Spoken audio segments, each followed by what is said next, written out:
Welcome everyone to my LeetCode weekly contest 427 livestream. If you're here for solutions, jump ahead to 90 minutes in or use timestamps in the video description. In a few minutes, we'll be doing the contest live and answering questions and giving hints in the chat. So come join us every weekend for the contest.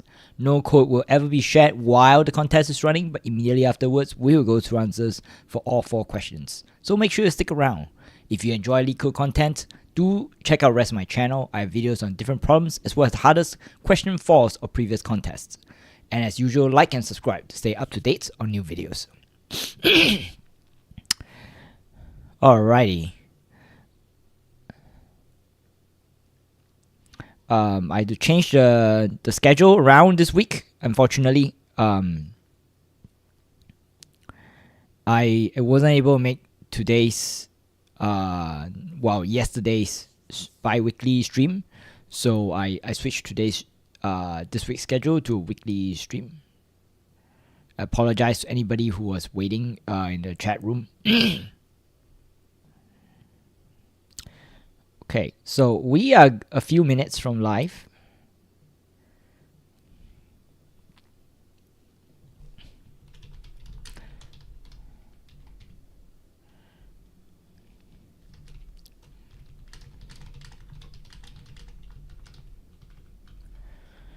Yeah, I should definitely be more. I'll try to be more consistent with my streaming.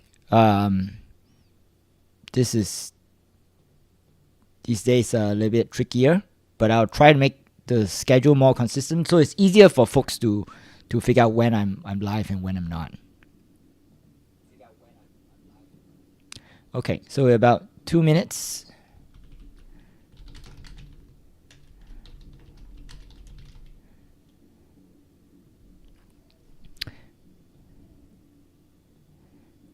While we're here, actually, let me just take a look at what happened this morning with the weekly contest.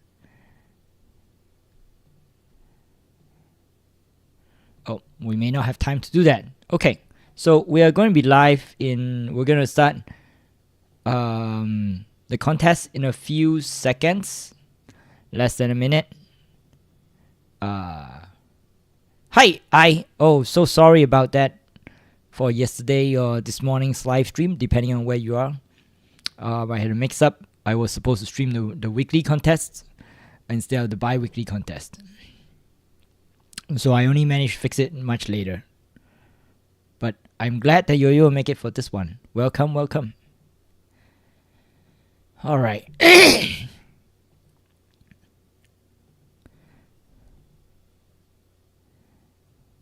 Cool name, by the way. I is such a cool name.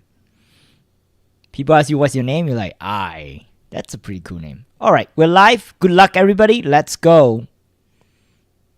Question 1. Transformed array. You're given an integer array nums that represent a circular array. Your task is to create a new array result of the same size.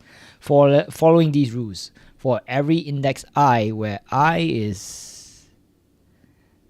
If I is larger than 0, okay, if the number is larger than 0, start at index I and move I nums to the right in circular fashion.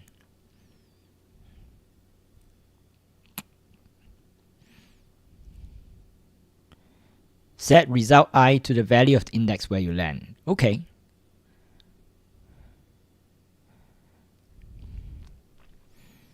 So example, 3 minus 2, 1, 1. So 3 is here. This is at 0. 1, 2, 3. Oh, wait a second.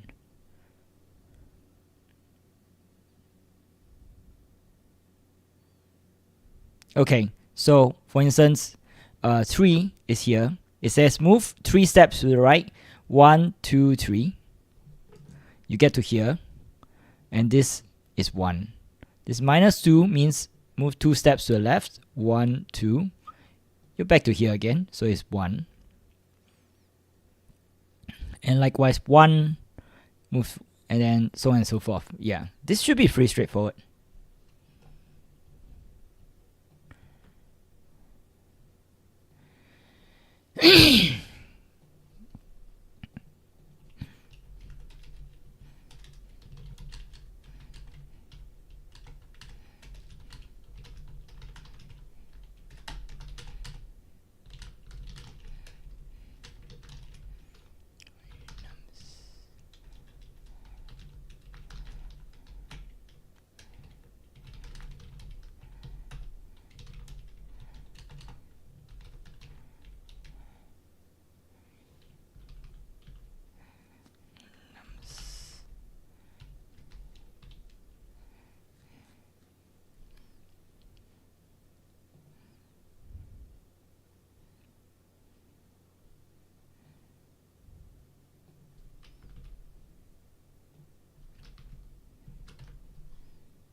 Okay, that was pretty straightforward. Let's look at question 2. You're given an array of points where points I equals to xi, yi represents the coordinates of a point on infinite plane. Your task is to find the maximum area of the rectangle that can be formed using 4 of these points as its corners. Okay, so let me switch to a more... Oh, I hate this. This is so glary. I hate the brightness, but you can't see the picture otherwise. Okay, so you get a bunch of points. These like x, y represent points. What we want to do is find the maximum area of rectangle that can be formed using 4 of these points as corners. Does not contain any other point inside or on its borders. And has edges parallel to the axis.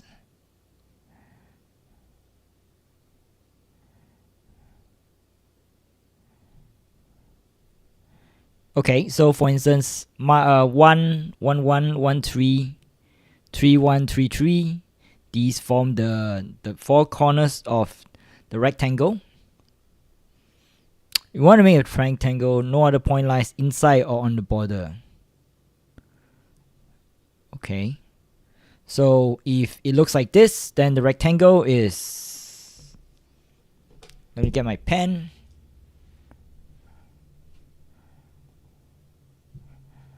Is going to be this one right here.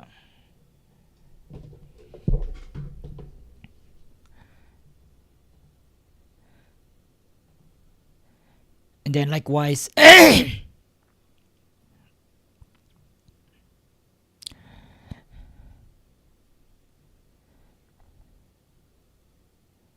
oh, it does not contain any other point inside. Oh, okay, so it cannot contain any point inside or on its border.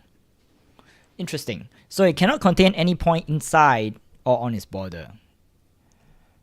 Like this is actually 0. So this one right here does not work because there's a guy inside.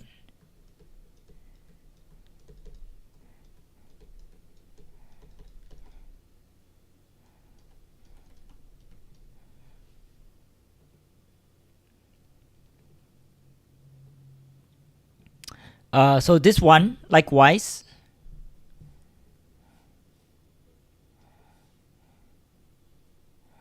That's why this doesn't work, because there are points here and here.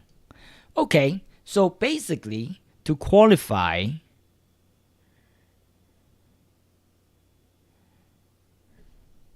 yeah, it's actually quite hard to qualify.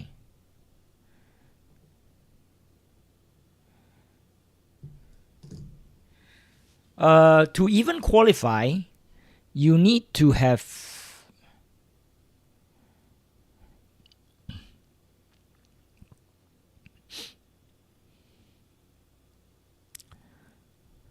let me see. So to even qualify for this, first of all, you need okay, so points length. Okay, this is actually... Oh, okay. This is quite interesting. Okay, so this is actually quite important. There are only 10 points, so you can kind of brute force this. If you think about it, you can brute force this. You don't have to think of anything clever.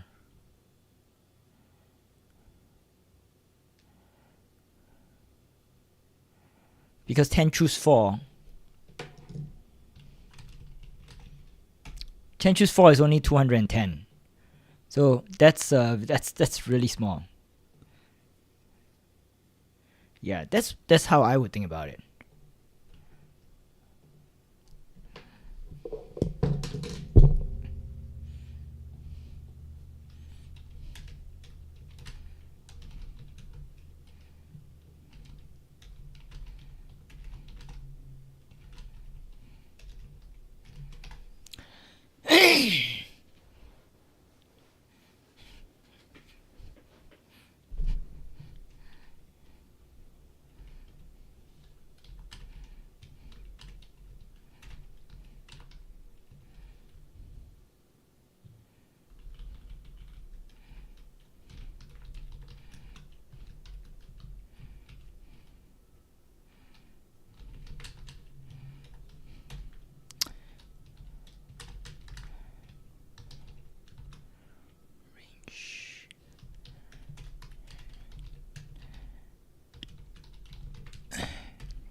So once again, for folks who just joined, yeah, it's pretty much brute force.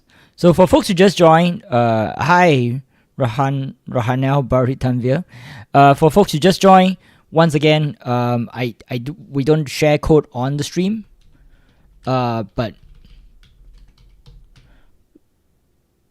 if you don't see me doing anything on the stream, it doesn't mean I'm not doing anything. I'm actually coding on a different screen. So if you need help, just holler at me and I will help you.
All right.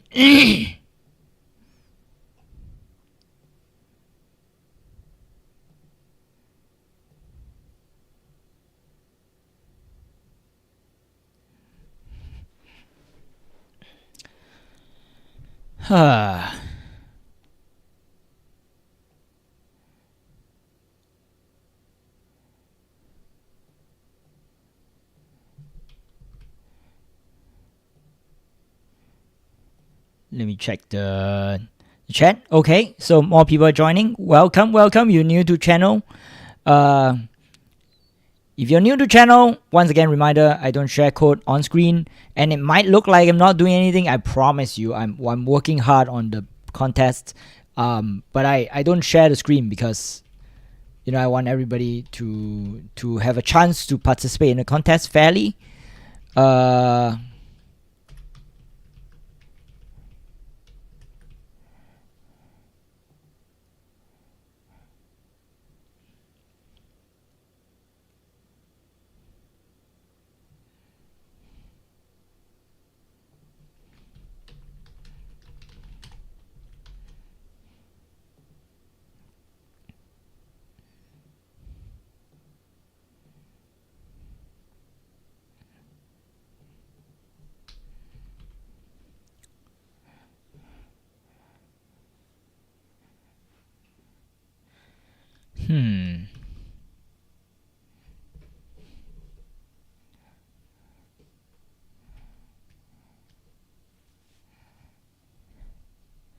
Let me see. I wonder if the points have duplicates. Oh, the point can have duplicates. The points can have duplicates. All given points are unique, so they don't have duplicates.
Okay, let me see.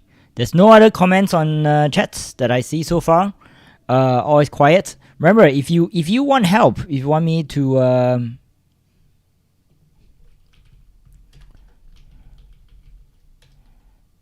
if you want me to help you anyway, just reach out on the chat, and I will do my best.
Oh, snap.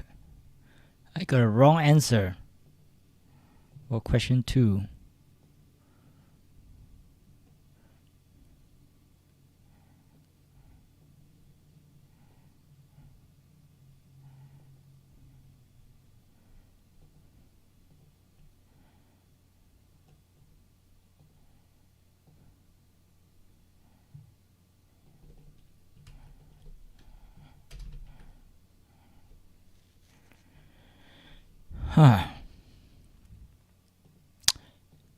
I see more people joining chat. If you just started, welcome. Good luck on your contests.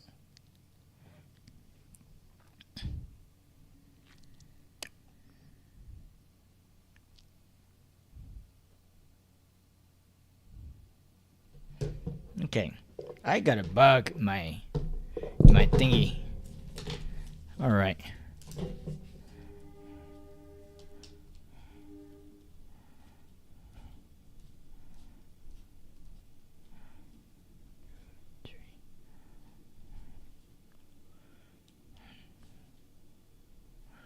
Three, 1.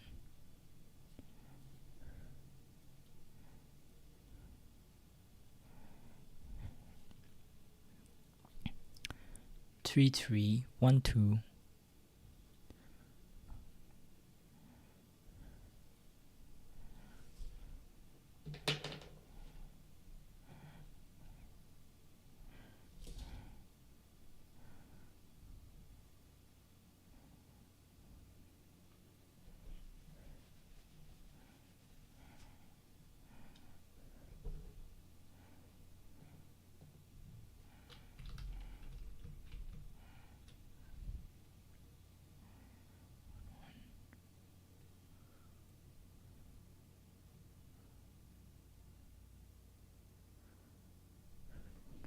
Okay, I got a bug in my 1, 1, 1, 2. 1, 1, 1, 2. 3, 1 and 3, 2. Okay, it's a rectangle. Found 1, 3, 1, 3.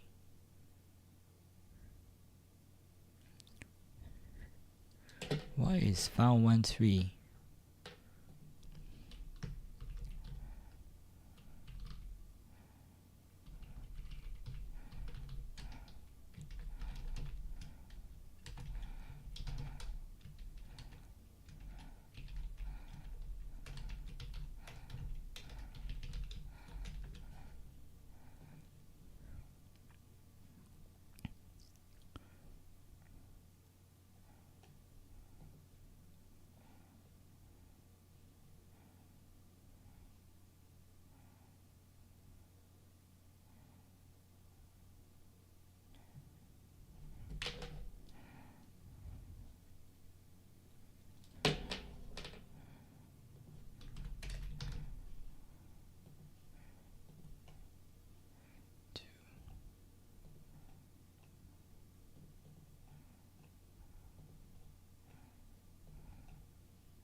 All right, cool.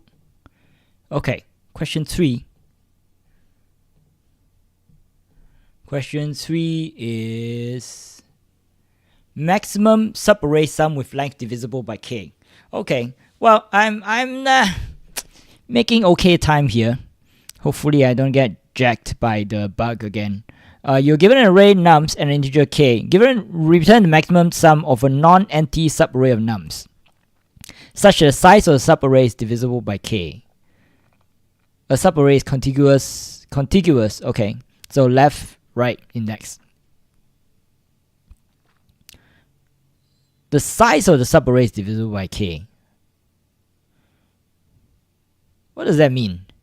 Maximum sum. Oh, okay. So the size of the subarray is divisible by k.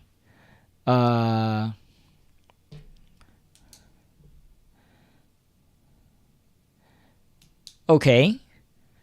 So basically, let me see if this makes sense. You have to figure out what the size of subarrays are. So let's say, for instance, so here k equals to 1. There are two subarrays, this one and this one. Okay. Oh no. So there are two subarrays. There's basically k is 1. So all subarrays are okay. All subarrays are okay. The sum with the largest subarray is this one. So when k equals to 4, there are two subarrays. There's this one. You cannot have any other subarray because the next size is 8, right? So it's this one or this one. So this one is minus 10. And then this one at the bottom, minus 2, minus 3, minus 4, minus 5 is going to be minus, I think it's minus 14. Yeah. So this one is the largest, is the best. Oh, interesting. And then this one is actually the most interesting. So 5, 1, 2, minus 3, 4. So how many subarrays are there? There is this one, this one. If they're length 2, this one, this one. Okay? If length 2. And length 4 is going to be this one. And then this one. Okay. Okay, interesting. So basically it looks like what we can do is we can do sort of brute forcey solution. We can do some kind of brute forcey solution. We have to find all the different subarrays that are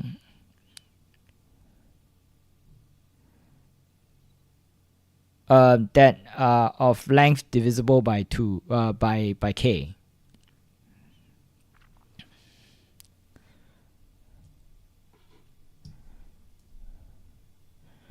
So you might accumulate, depending on what k is. I wonder what k is.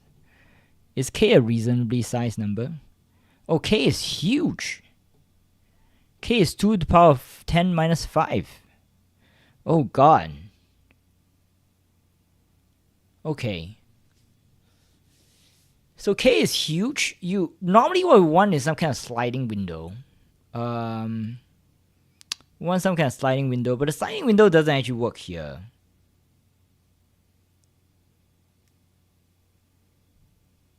Or does it?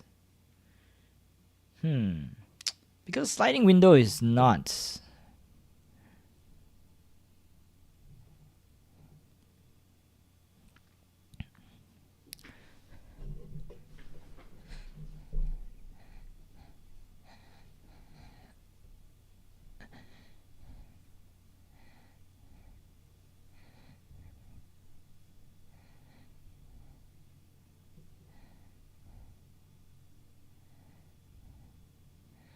Okay, so the first thing I'm thinking of is length.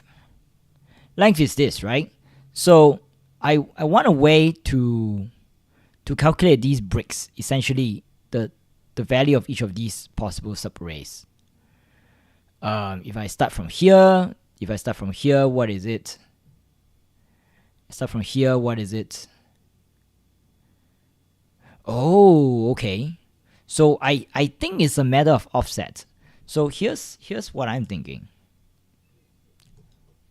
Here's what I'm thinking. 5, 1, 2, minus 3, 4. Let's say add another 10, and another 6, add 1, whatever. Okay? If my length is 2, what I can do is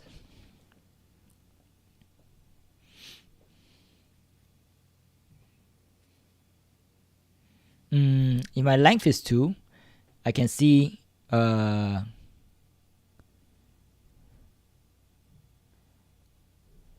this is supposed to be a medium. Maybe it's not that.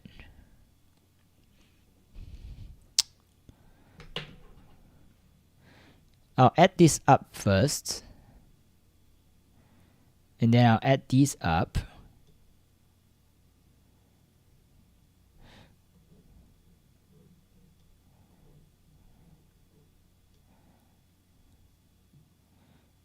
If my length is 2, essentially what I want to do is to turn this into a set of a new array. Yeah, essentially a new array. But this is too slow. This is too slow because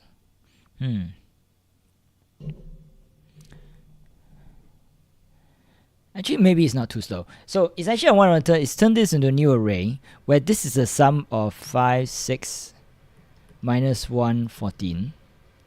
And then what I want to do is then I want to use the standard sliding window to see, because whatever I pick from here is going to be length divisible by 2. right? Whatever I pick from here is going to be length divisible by 2. So I use a standard sliding window technique to figure out what's the largest, the subarray, the largest sum. And then what I do is then I find that, and the next thing is I offset it a little bit. So this would be 1, this would be 1 and 2 is 3, 11. And then I do another sliding window on this to see what's the largest sum. I think this will work.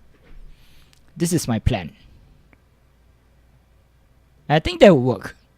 So essentially what I'm doing is I'm going to simplify this down to the standard sliding window problem.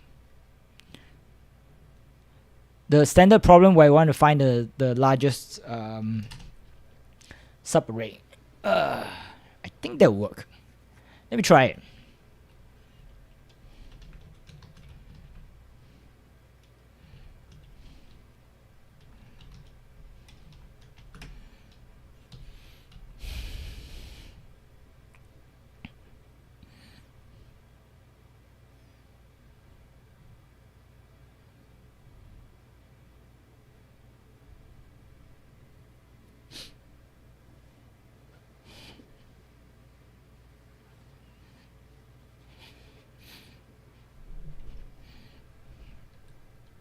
Yeah, I think this week I'm going to target answering 3 questions.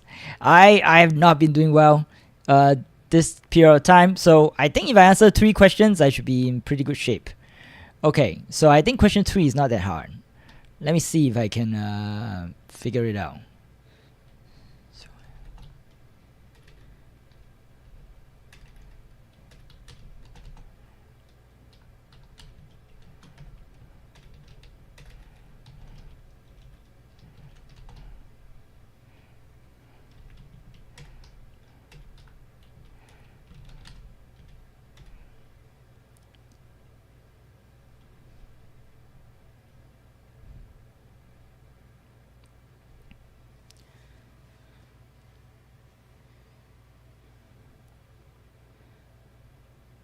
Actually, can I use sliding window? I cannot use sliding window.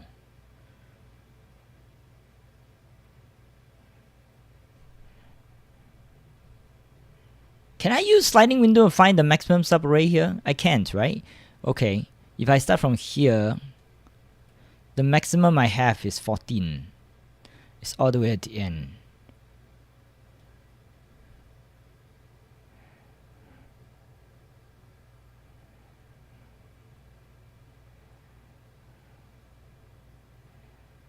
I think I can. Okay, cool.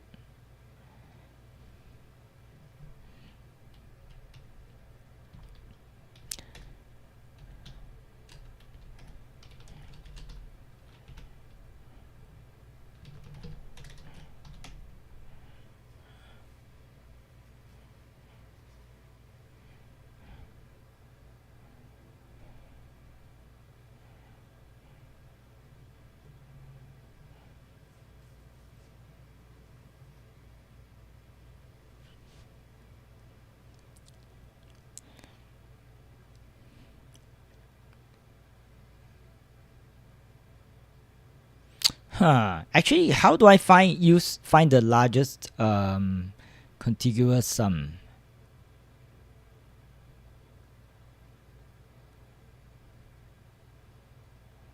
How do I find the largest contiguous sum?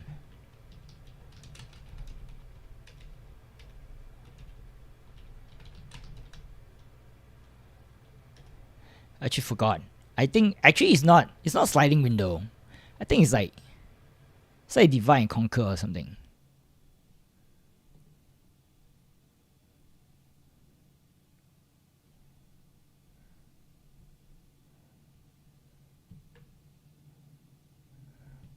It's like divide and conquer or something.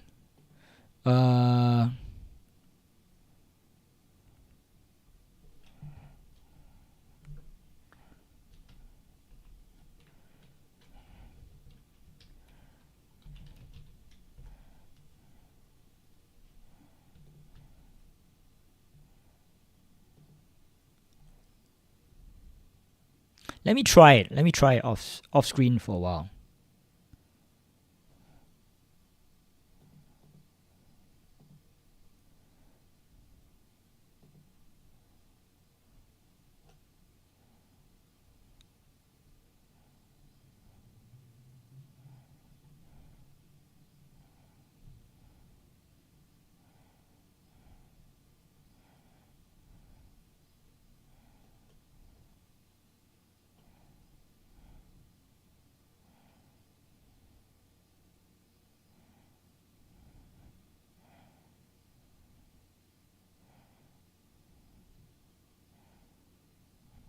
I think it's divide and conquer. So basically what we want to do is to divide this into half, 7 and 6, see which one is larger, find the maximum sum.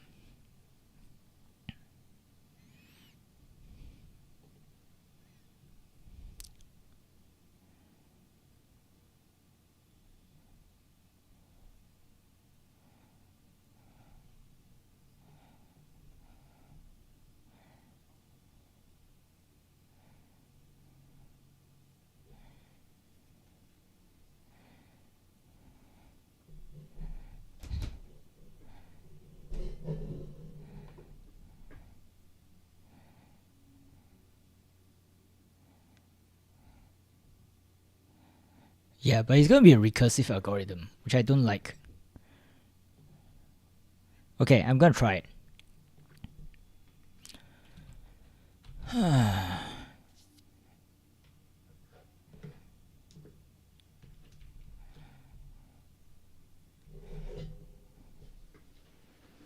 Maybe it should be fine.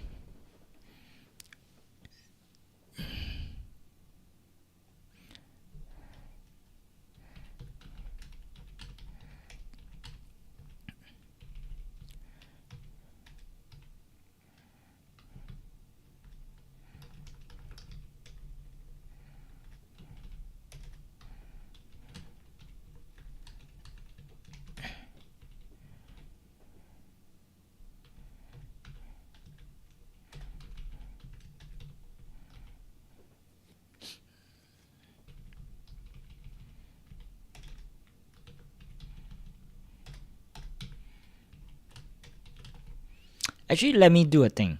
Let me try question 4 first. Let me take a look at what question 4 is. It looks very intimidating, but I want to try question 4 first.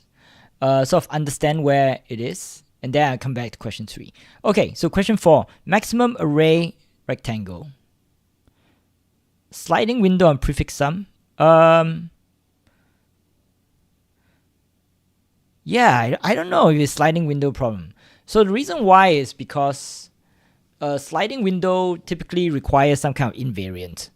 The idea is when you slide the right hand side of the pointer to the right, it doesn't get worse. But here, because you have both positive and negative numbers, I think it does get worse.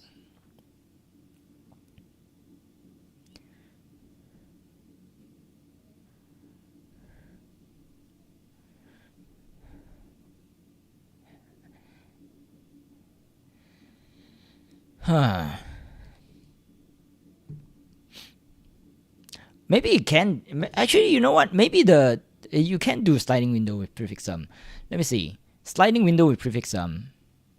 You're basically finding the biggest number. Oh yeah, actually you can. You can do sliding window with prefix sum. Yeah. Oh yeah, you can. You can totally do that. That's true.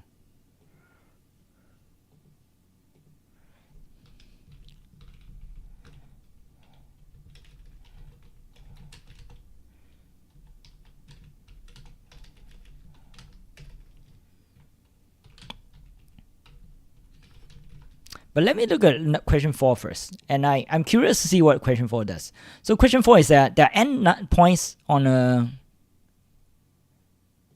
So there are n points. Let me finish question 4 first. Hey, always fun. And then I'll come back to question 2, okay? You're given two integer array, x coordinate and y coordinate, where x coordinate y represents the coordinate of ith point. Okay, so you're given a bunch of points. Your maximum size of the area, such that can be formed with 4 of these as corners, does not contain any other point, has edges parallel to axis. Oh, this is the same problem. Oh, crap. This is the same problem, but because they are very large, you cannot use brute force anymore. So, yeah, I see. So this one, I don't know what the solution is. This is much, much harder. This is so tricky. Basically, you need to find... This one you cannot use brute force. You gotta sort. You gotta sort them.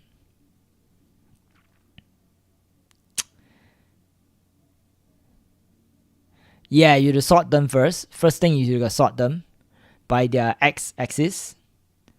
And then for each x-axis, you see if that x-axis only has 1 point, then you don't care. If the x-axis is multiple points, then you have to sort of find like their y-axis.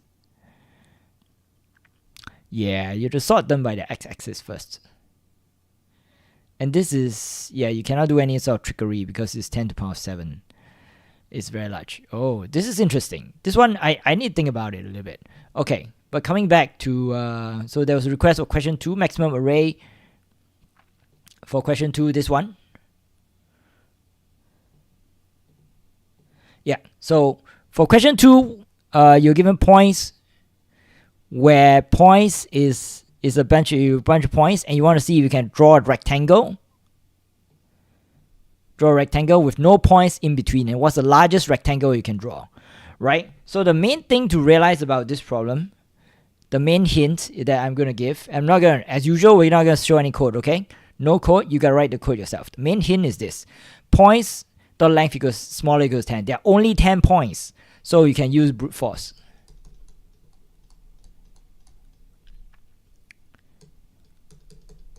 Find all possible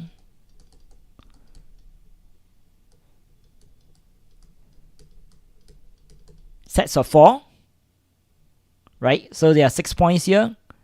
So P1, P2, P4, P5, whatever. Find all possible sets of 4.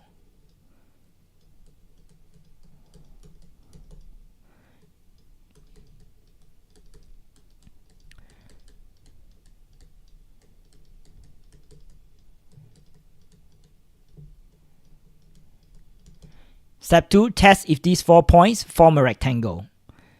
And then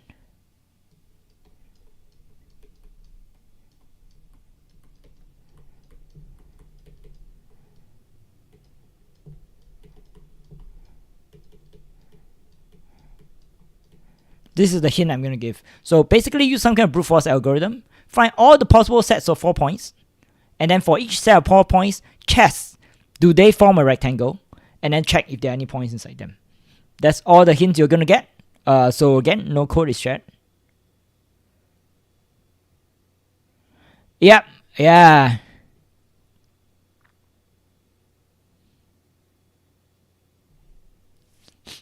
Think of it this way. You imagine a number line, you start at 0 and keep moving forward based on the values in the array. At each point you check were relative to your starting point. Yeah, so you're talking about question 3, right? So became Meyer. Yeah, pretty much. Yeah.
Okay.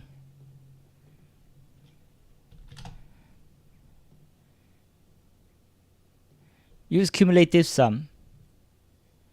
Yeah, to find divided by k, you care about leftover remainder when you divide your current. Yeah, pretty much. So you sort of like you move forward. Let me see if I understand you correctly. Imagine you're on a number line size 0 based on value.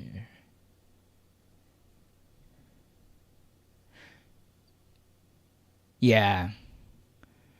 Yeah, so you sort of track your bricks. You track your bricks. You sort of build them brick by brick. Yeah, you check this brick, and then you check this brick, then you check this brick, and this brick. And then you have like 4 of these things going on at one time. Well, you have K of these things going on at one time. Yeah.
Yeah.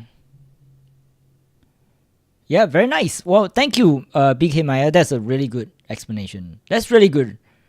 Each lab is like adding numbers. Yeah. Yeah. Remember you biggest lab. What do you mean by biggest lab? Interesting.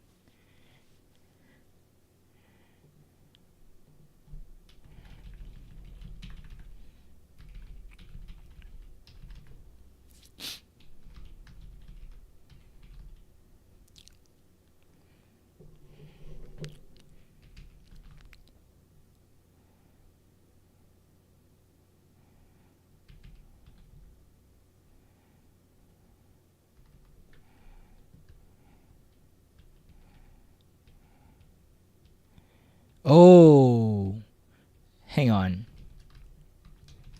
You gotta be a little careful, I think, in question 3, because if you don't write it right, I think you get a TLE.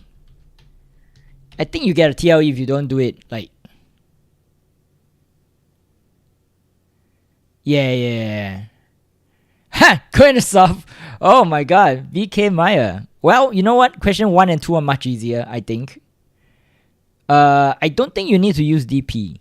But the thing is, you have to be careful you don't make it an n square algorithm. That's the only thing. Because the way I'm writing it right now, I think it will be n square. I'm gonna end up making it n square. So you need a fast way. You basically need to make this very fast.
if you're not careful, you might get n squared.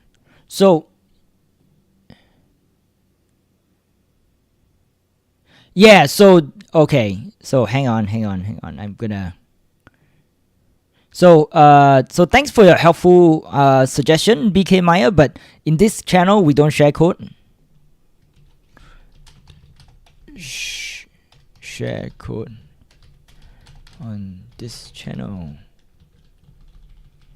Yeah, because after all, it is a contest, so we want to maintain competitive integrity. Also, if LeetCode catches duplicates, we all get banned.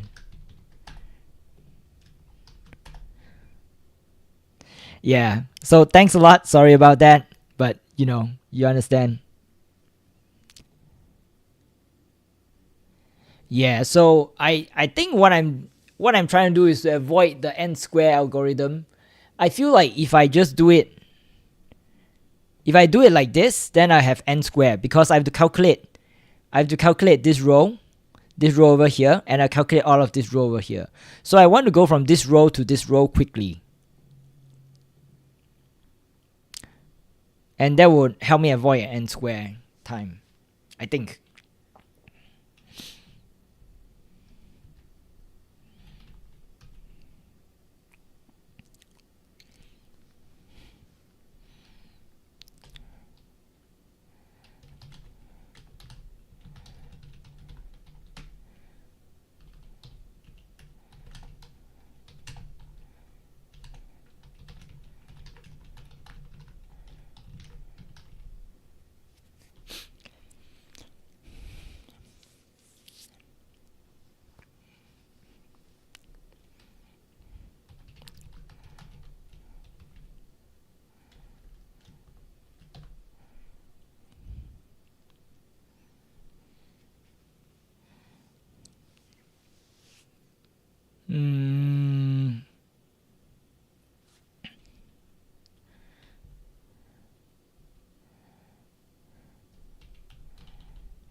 Okay.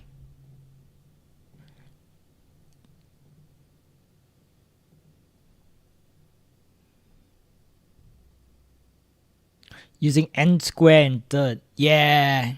What sums you completed? What do you mean by sums? Oh, Arash, you managed to get to Q4. Very nice. Yeah, Q4 is hard. I'm still working on Q3.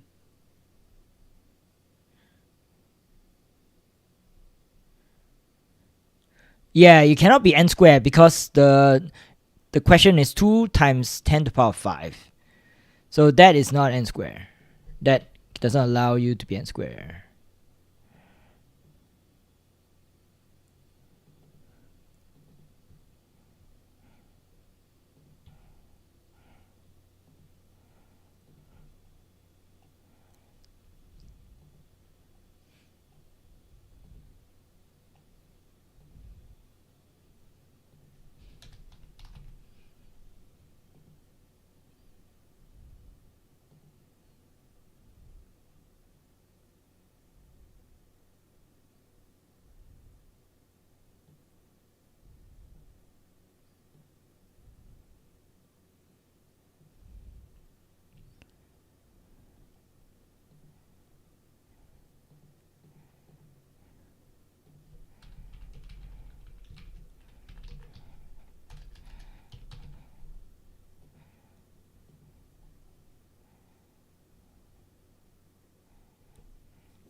Okay, this is not right.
Okay.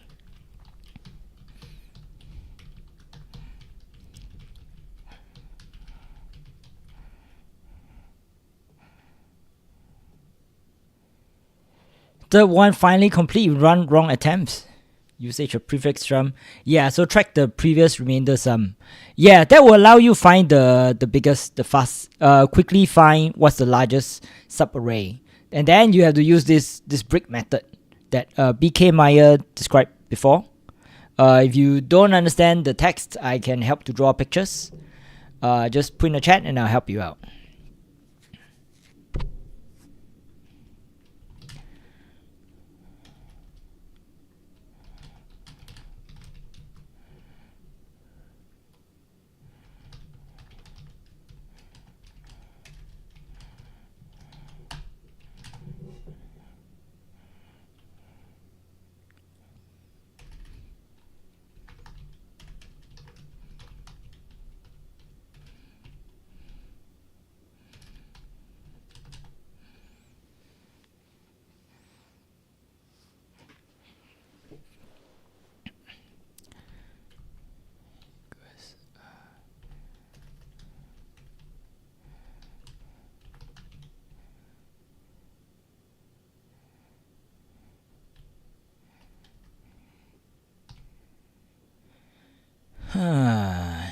Times k.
Sorry if I'm quiet. Again, I'm working on stuff.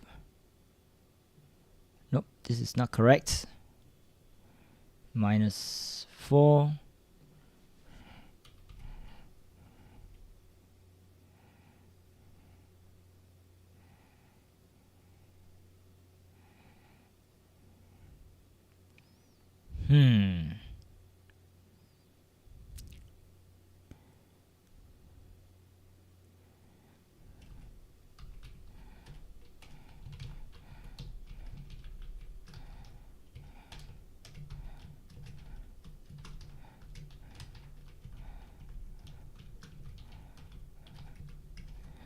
Okay, let me take a look at the chat.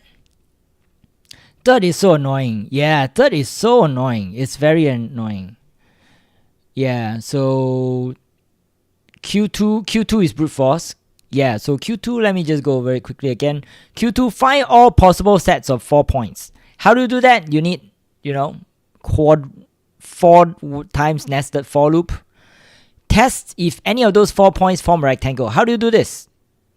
How do you test if 4 points form a rectangle? Well, you need to sort them. And then you check the first point should be the top left corner. Second point should be the bottom left corner. Third point is the top right. And then fourth point is the bottom right. And then you check that their sort of X and Y coordinates match. And last thing, check no other point inside the rectangle. So this one, you just go over the other 6 points and you figure out if they're inside the rectangle. Q4, I don't know. I don't know how to do Q4. I'm actually trying to solve Q3.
Cool.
Okay, I got a small bug on question 3.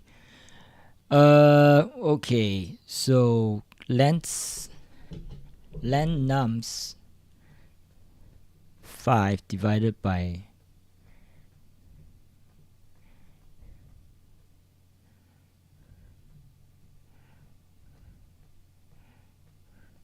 len nums 2, 3, 4, 5. 5 divided by k is 2. Wait, why is this 3?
Okay, cool.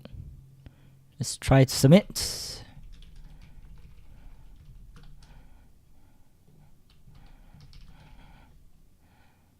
See if this works.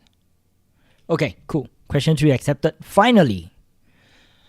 Alright, question 4. Let's see what we got here. Let me first look at the chat. So question 3, yeah, at least I didn't have any wrong answer. But I you know, I probably took longer than I should. Question 4, let me see. Here's what I'm thinking. I think we need to sort. First of all, I think I want to sort the points. I want to sort the points. And then after I sort the points, I want to sort them by their x-axis, specifically. And what I want to do is...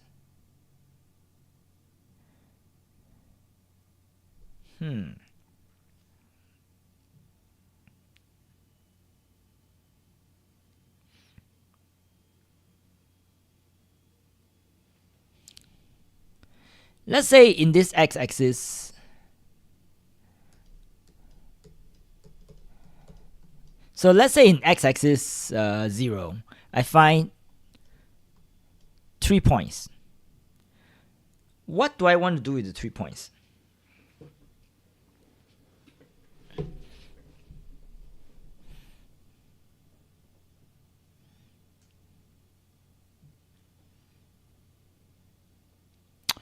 Well, I probably want to...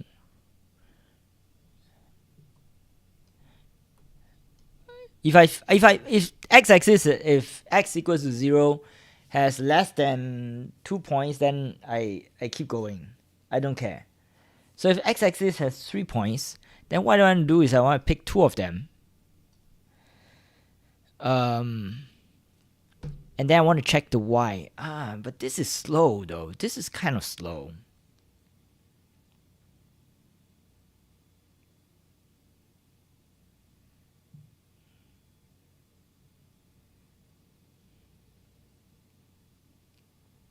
What if I do some kind of quad map? I'm thinking doing some kind of quad map.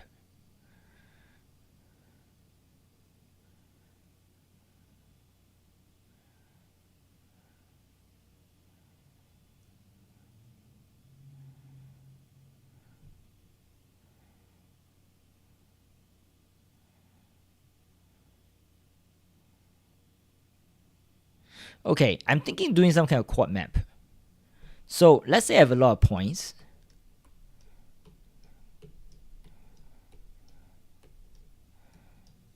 I can draw a line and say, okay, let's solve the problem for here, and then let's solve the problem for here, and let's solve the problem for the ones in between.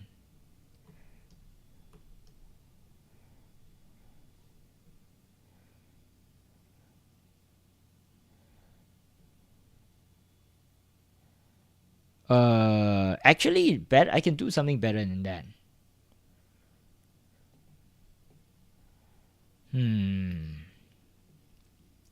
I can pick a point in the middle.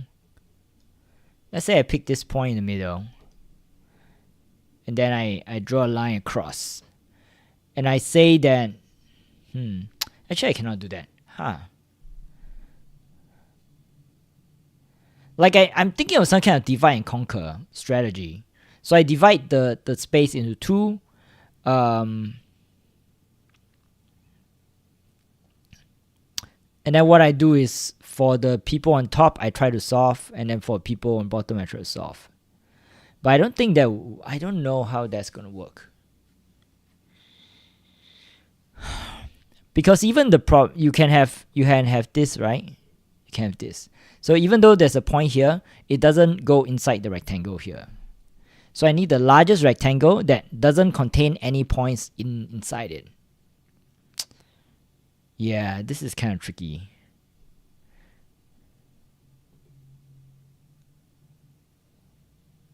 Sliding window over. Okay, I go over question 3.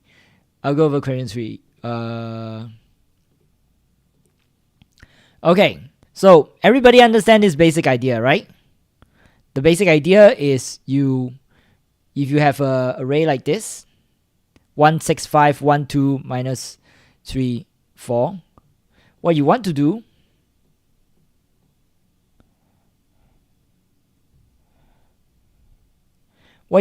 is to essentially divide it into a bunch of subarrays of size n over k, of size k. So you have an array like this, right? These are numbers. And what you want to do is, let's say k equals to 2. Or let's say k equals 2 first. So what you want to do is divide them to size k. So this is 7. This is 6. 5 and 1 is 6. And 2 and minus 3 is minus 1. And then 4 and 10 is 14. Right? And once you have this, you can solve for this easily. You just find, all of you already know how to do a sliding window. So the next thing you want to do is then offset it by 1. 6 and 5 is 11. 1 and 2 is 3. Minus 3 and minus 4 is 1. And then 10 is like nothing. Right? And then you offset it by, and so on and so forth. Depending on what k is, you keep offsetting. You keep offsetting until you, like, this is k times. So that's the basic idea. So I think one way where people TLE is they calculate this. And when they calculate the second row, they don't use information from first row. So what you need to do is the second row has basically equal or one less items than the first row. But you need to calculate this very quickly. And the way to do it is basically if this is just like one number here. If this is one number here, how to explain it? So 1, 6, 5, 1, 2, minus 3. Let's say k equals to 3. You calculated this too. To calculate the next row, you have to take this x minus 6 plus 1 gives you y. So you have to, minus 1 plus 1. You have to minus this one, add this one. So you have to calculate the rows quickly. That's the first thing you can think of if you run the TLE. Otherwise, sliding window over prefix, it should be very fast because that's n square, it's ON algorithm. So each of this row, you basically calculate the best, the largest subarray sum for each of these rows. There are k rows. But each row should be O n divided by k. So you should have a total linear time algorithm in order n. Should be your algorithm should be ON. But if you don't do this trick, then you might end up with ON squared or ONK, in which case you will TLE.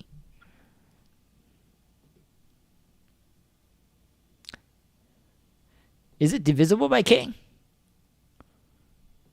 Let me see. I don't think it's divisible by, yeah, I mean, sure, it's divisible by k. But it doesn't matter because you're going to have an offset here, right? you're gonna offset a little bit here. So once you offset, it doesn't matter whether it's divisible by or not. You straight away become not divisible.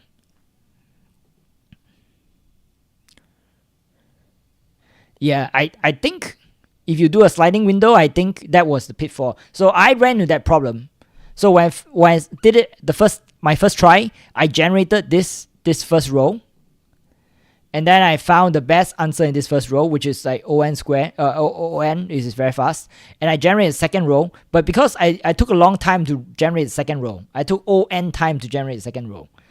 I just regenerate the whole thing again from scratch. So that was very slow. So instead, what I needed to do was for each like brick, you see, for each brick here, I have to calculate from the previous brick by subtracting this square here and adding the new square here. So that should be fast.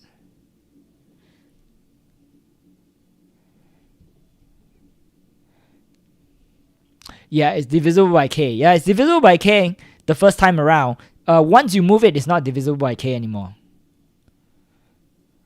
Once you move it, it's not divisible by k anymore.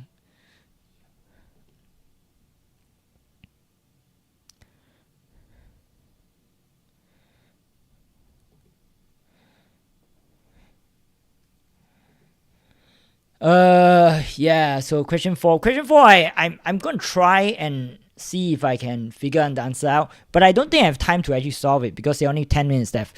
Well, speaking of which, since there are only 10 minutes left, since I have people here, I just going to do my usual plug, which is if you enjoy my content, I really appreciate it if you just give me a like and subscribe. If you haven't subscribed to the channel yet, subscribing is great.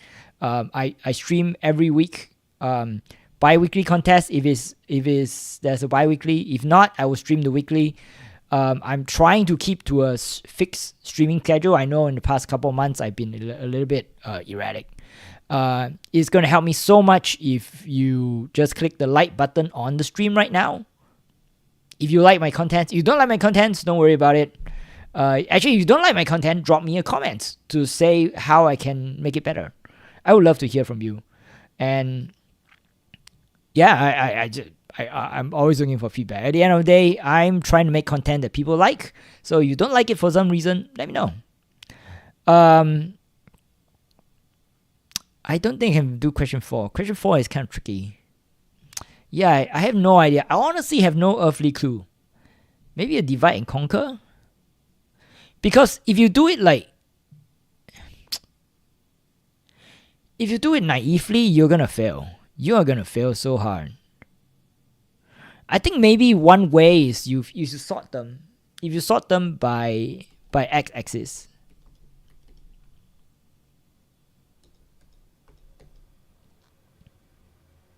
Oh, you sort them by x-axis. Okay, let me see.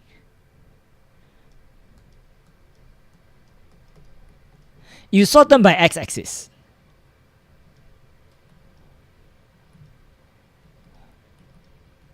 Right? If you sort them by x-axis, if there's only 1 or 0, then you skip that column, that x-axis.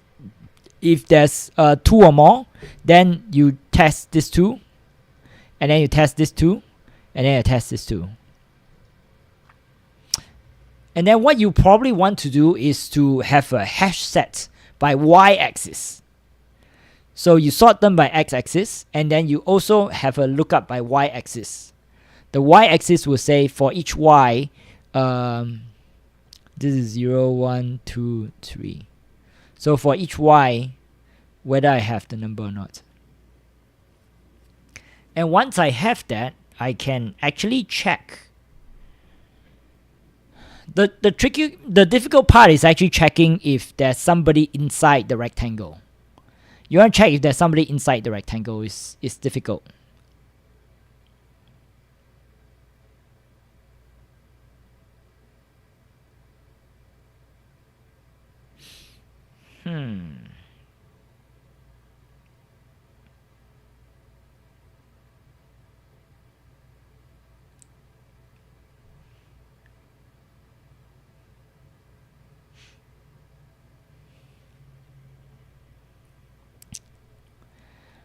You want to check if somebody's inside the rectangle is actually quite difficult. You want to just find 4 corners is very easy. You see, like from 0, right? There are 4 axes, so you just test each adjacent. You cannot skip, because you skip, then this guy will be a blocker and you will be inside the rectangle. So you can only test for adjacent points. So this point, you just see there's another 2 points far away that at 0 and at 1. But even then, it might be the problem is that even then it might be a very large number. Yeah, I don't know. I feel like it might be some kind of, I think the answer might be some kind of quad map, where we like divide and conquer.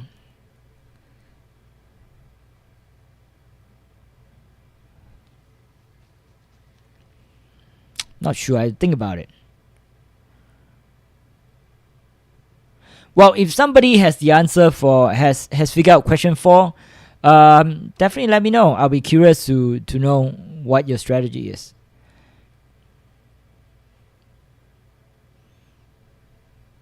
Just remember, no sharing of code. This channel, we don't share code. I will go through all the solutions. Well, at least the solutions that, well, not question 4, but the first 3 questions at least. In 9 minutes when the contest ends.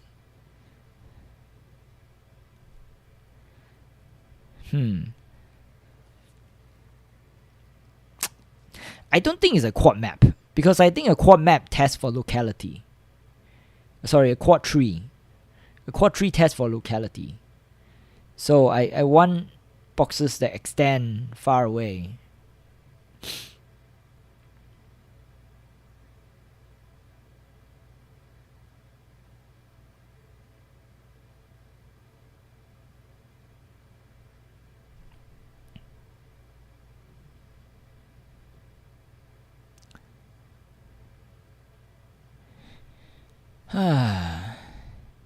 The other thing is this is a very large number. So the other idea I had was to look at box by box. But this is a very large number. So this is so prohibitively large.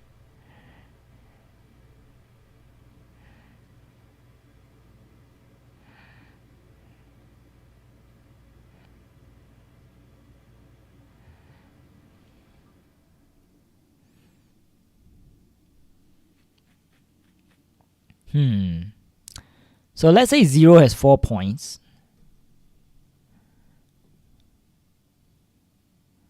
Yeah, I think people are giving up. Are people giving up on question 4?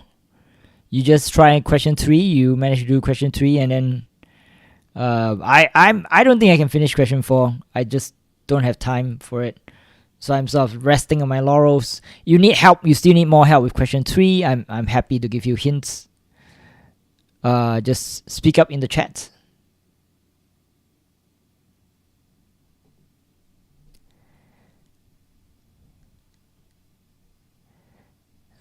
Question 4.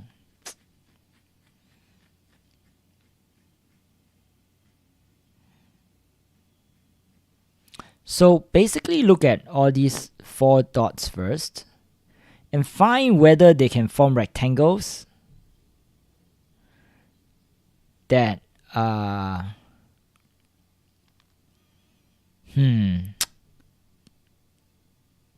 and if they don't, then you can eliminate the whole column. We can just get rid of this column. Yeah, but trying to find if I can find a rectangle that goes across the whole thing, that's the tricky part.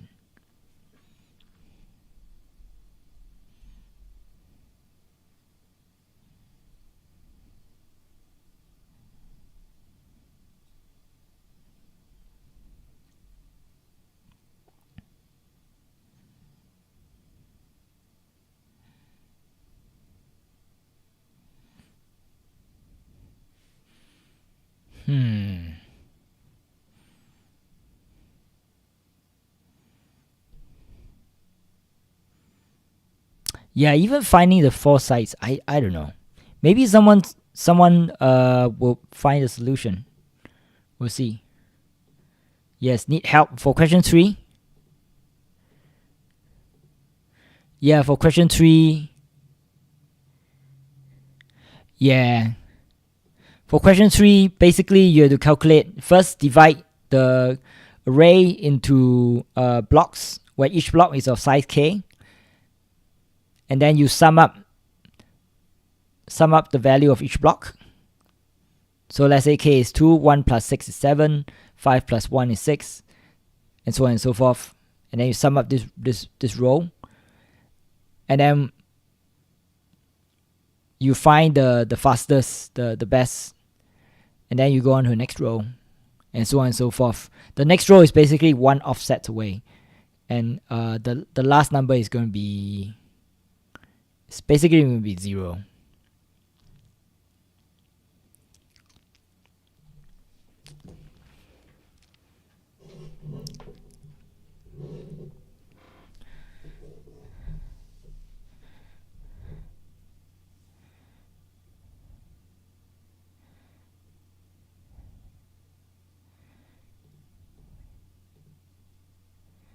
Yeah, if your TLE, chances are you're not doing this row correctly. At least that's what I did. I recalculate the sums for each row, and that caused TLE. So good luck.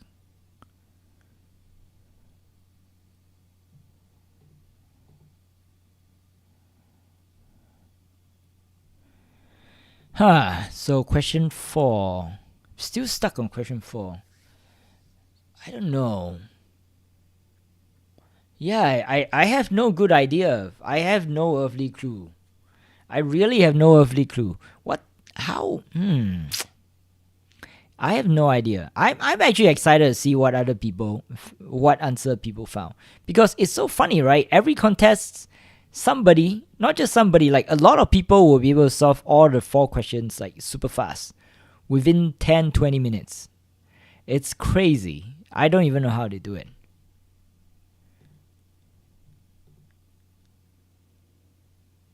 Two diagonal points, and then check if other points exist on a point set. Yeah, that's too slow though. That's really too slow. Because just finding 2 diagonal points, look at the size of the array. It's 2 times 10 to the power 5. So just finding 2 diagonal points is going to be n squared. And then that's going to TLE right away. Even without considering, like, you have to check other points. So it's going to be too slow. Because this is like n squared, right? 2 times 10 to the power 5, and like, squared is going to be done. Yeah. Don't think that will work. Hiya, Nash. Good to see you again. Did first and third. Is second that hard? It's so funny. People are struggling with second one. Second one is supposed to be quite easy, because second one is just brute force.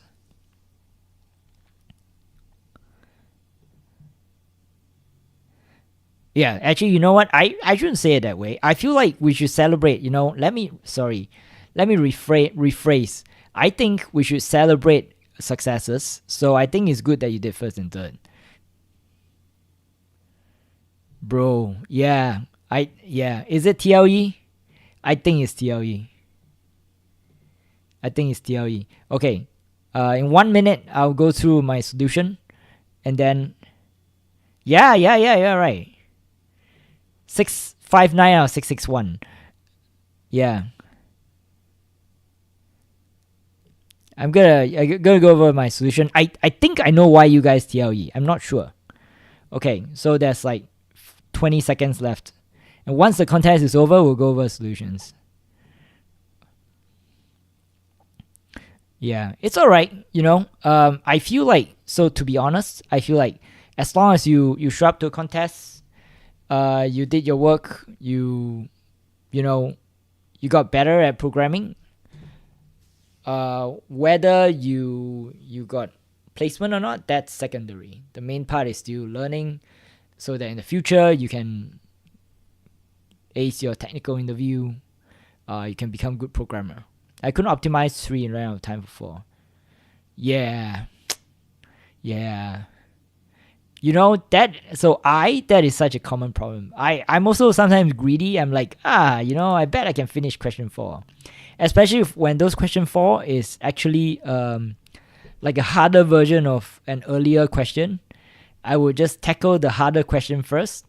Because when you tackle the hard question, you can just copy and paste the answer, right? So I did 3. Nash, I did 3. I gave up on 4. I didn't know how to do it. Okay, so time's up. Let me go grab my water. I'll come back and then we'll go through the solutions. Let me just show my screen. Yeah, it's not great, but it is what it is.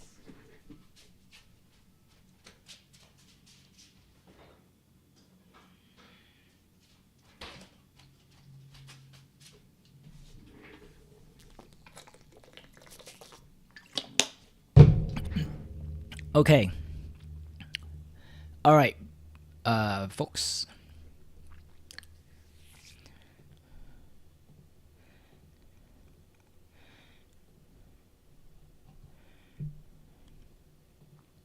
Okay, here's for the YouTube algorithm. We are discussing solutions for LeetCode Weekly Contest 427. Jump to specific questions using timestamps in the video description. Please check out the rest of my channel if you enjoy LeetCode content. Like and subscribe to stay up to date on new videos. If you're not subscribed, or if you haven't yet, definitely encourage you to just click the like button on the stream. It's gonna help me out so much. All right, so today's problem I managed to do 3. The 4th one I have no idea how to do it. So if anybody has a good way of explaining how it's done, definitely drop a comment in the video. I would love to hear from you, and I would also love to hear from you guys. How did you guys do? It sounds like many of you guys did first and second one, and then third one got TLE, and I'll go through why I think that's the case. But before we do that,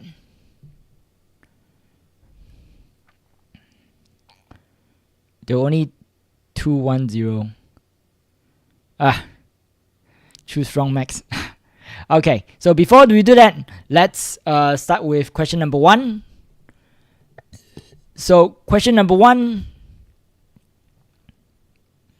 Question 1. Transform array. You're given an integer array nums that represent a circular array. Your task is to create a new result of the same size following these rules. For each index I, perform these things. If the number is larger than 0, start at index I and move the number I steps to the right in the circular array. Set results I to a value of the index where you land. If the number is less than 0, then do the same thing, but towards the left. Set the result to the value of the index where you land. And then after that you return result. So let's have a pictorial representation of what this means using example 1. Okay, so 3 minus 2, 1, 1. 3. Okay, and we'll write the indexes here.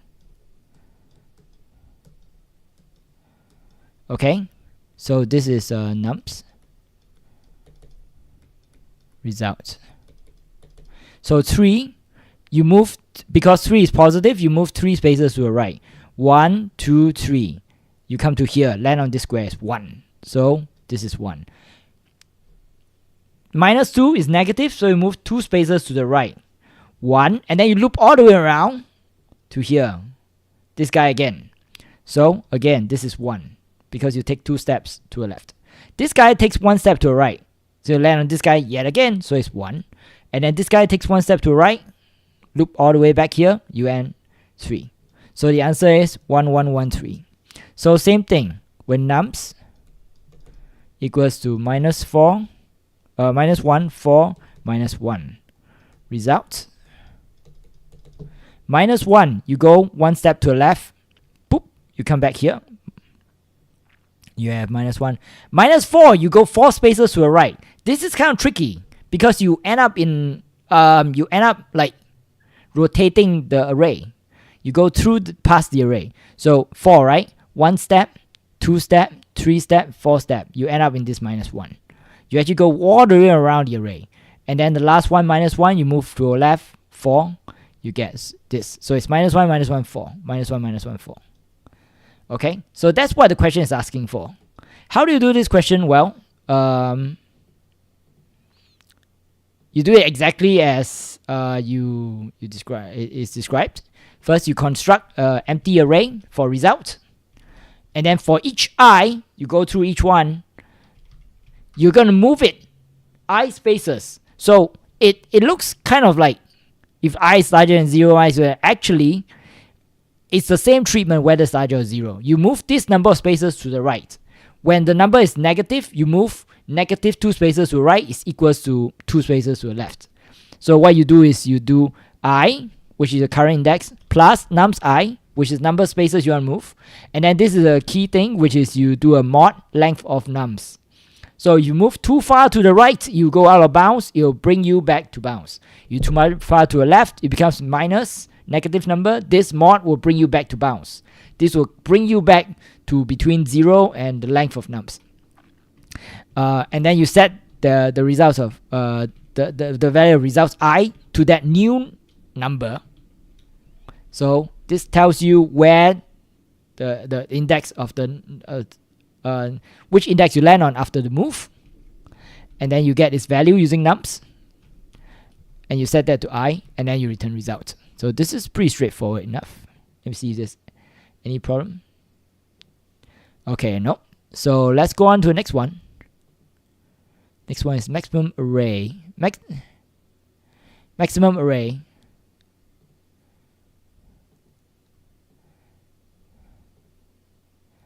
Okay, maximum array rectangle with point constraints 1.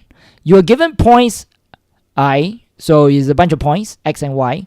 Your job is to find the maximum area of rectangle such that they are constructed using 4 of these points as corners.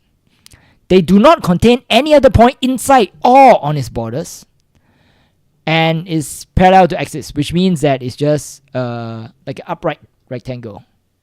It's upright rectangle like this. So you cannot have a rectangle that looks like this. You cannot have a diagonal. Right? So what you want to do is essentially you want to find the 4 points. So for example, in this example, these 4 points form a rectangle. The largest area here is 4, so the answer is 4. In this example, these 4 points form a rectangle, but there's a dot in the middle. So the dot in the middle makes this rectangle invalid. So the answer is -1 because there are no valid rectangles. It's -1.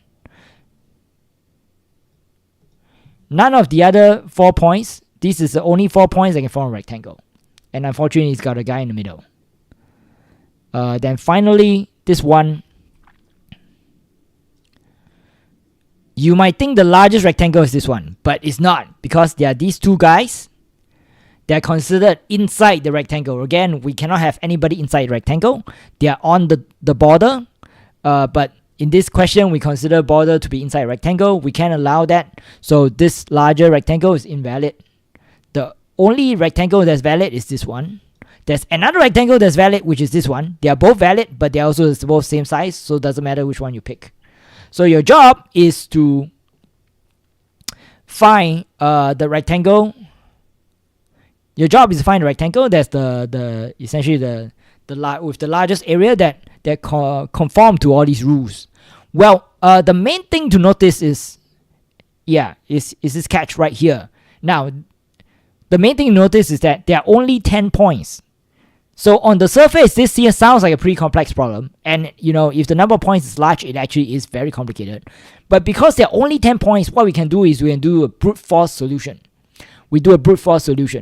Essentially, what we want to do is we want to define some kind of function that can check if these 4 points create a rectangle, and if they do, return its area. Okay? We write some kind of function that calculates the area. If they don't form a rectangle, we return -1. Okay? The next thing we do is then we use a 4 quadrantly nested for loop. We use 4 for loops, right? For I, J, K, and L, we use 4 for loops to find all combinations of 4 points. we use 4 for loops to find all combination of 4 points. Why does this? Why is I up to n minus 3? So my rule here is I is smaller than j, smaller than k, smaller than l. I don't want duplicates. So if this is the case, the largest I can be is n minus 3, because if it's larger than n minus 3, then this, one of these guys will be too crammed to exist. And then j must be larger than I, k must be larger than j, and l must be larger than k. So I want to use this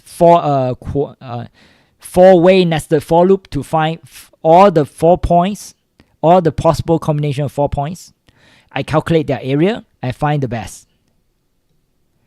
Okay, and how do you calculate area? Well, to calculate area, at first it sounds kind of confusing, right? You have 4 points. How do you even make sure that 4 points actually form a rectangle? Well, that's the first step. Well, the trick is to sort them. You sort the 4 points. Let's say this is 1 1, and then 1 3, and then this is 3 1. 3 3. If you sort them, this would be the first one, this would always be the second one, this would be the third one, and this would be the fourth one. Always. Because when you sort them, the way sort works, at least in Python, but you can also, I'm pretty sure that it also works in Java if you create a comparator, or C++ if you compare. In fact, I think Java will work without comparator. It will sort the first number first, and then the second number. So A and B, you'll sort by the x-axis first, and then you'll sort by the y-axis. So it'll be A, B, C, D. It's always going to be this 4. So if it's this 4, what you're going to do is very simple. You just make sure A and B have the same x-axis, C and D have the same x-axis, and likewise BD is the same y-axis, AC have the same y-axis. That's what I'm doing here. These two if statements. If that's not true, I return -1. It means that they don't form a rectangle. They're like, so this doesn't form a rectangle, I can return -1. Okay? So the next step is to find the top left and bottom right. And what I want to do is, for each point in points that's not one of these 4, I want to check if that point is inside top left and bottom right. So if the x-axis of the point that is not one of these 4 is between left and right, a y-axis is between top and bottom, then I found a guy in the middle, then I'm going to return -1. Otherwise, I just return this is the area. So that's my function for calculating area given these 4 points, or it will return -1 if they don't form a rectangle. So after once I have this function, I can then run, put it inside the nested for loop, and then run, and then it's going to give me the best area.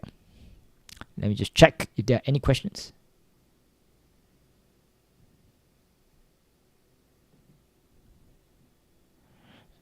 Yeah, I'll zoom in a little bit. So the problem with zoom in is then you cannot see the whole code, right? You can only see part of the code. I'll try to zoom in a little bit.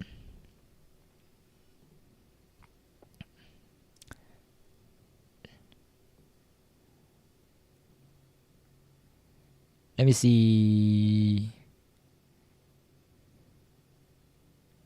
-10, -10. I thought of 2 optimal solution.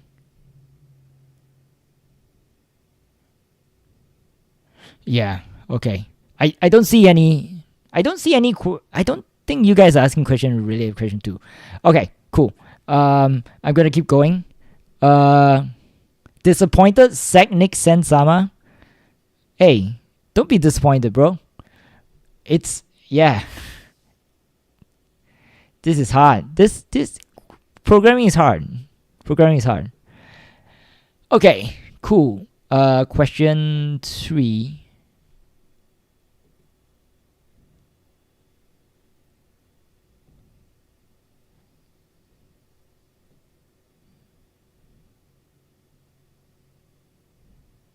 Okay, I'm gonna keep it like this. Yeah, you know what? Let me zoom in a little bit. Maybe this is a bit easier for people to see. Let me know in the comments what you guys prefer. Zoom in or zoom out. Zoom out, you can see the whole code. Zoom in, you can, the words are bigger. Okay, so question 3. Maximum subarray sum with length divisible by 3k. You are given an array of nums and an integer k. Return the maximum sum of a non-empty subarray of nums such that the size of the subarray is divisible by k. A subarray is a contiguous non-empty sequence of elements within an array. So, what does that mean? This is a lot of words.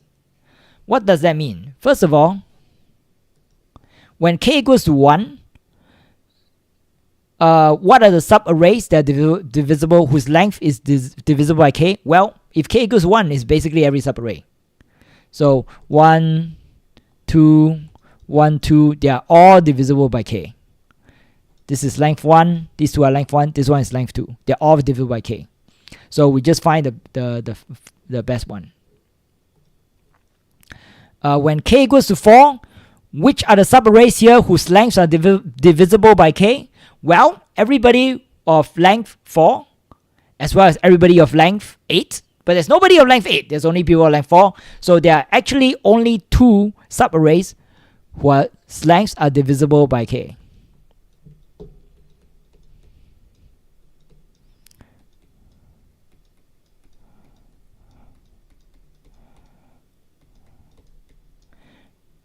So essentially, you have this one, and then you have this one. They are both of length 4. And if this is longer, it'll be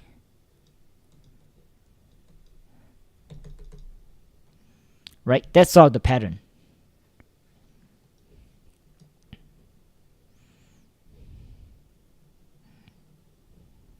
So the sum of this is minus 10, the sum of this is minus 14. So minus 10 wins, is the larger, even though it's negative. This is minus 10. And then let's do the last example. I want to make sure folks really understand what this question is asking for, because when I first read it, it was not clear to me what the question was asking for. So the last one is minus 5, 1, 2, minus 3, minus 4. And k equals 2.